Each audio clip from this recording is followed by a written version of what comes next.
ഇത് ഞങ്ങളുടെ വീടിൻ്റെ ബാക്കിലുള്ള കൃഷിസ്ഥലമാണ്. ഇവിടെ ഞങ്ങൾ തന്നെയാണ് കൃഷി ചെയ്യാറ്. വാഴയാണ് ഇവിടെ കൂടുതൽ കൃഷി ചെയ്യാറ്. നിങ്ങൾ എത്ര പേർ ചെറുപ്പത്തിൽ കണ്ണീർത്തുള്ളി പറിച്ച് കണ്ണിലാക്കിയിട്ടുണ്ട്? അതാ ശിവ കണ്ണീർത്തുള്ളി പറിച്ച് കണ്ണിലാക്കാൻ പോകുന്നു.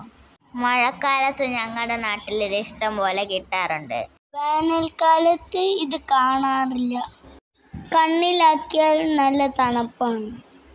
എനിക്കിഷ്ടമാണ്. നിങ്ങൾക്ക് കണ്ണിലാക്കാൻ ഇഷ്ടമുണ്ടോ? മതിലിൻ്റെ താഴെ തൂങ്ങിക്കിടക്കുന്ന പുല്ലുകളിലാണിത് കുറേ ഉണ്ടാവാറ്. ഇനിയും ഇതുപോലത്തെ വീഡിയോ കാണണമെങ്കിൽ ഞങ്ങളുടെ ചാനൽ ലൈക്ക് ചെയ്യുക, സബ്സ്ക്രൈബ് ചെയ്യുക, ഷെയർ ചെയ്യുക.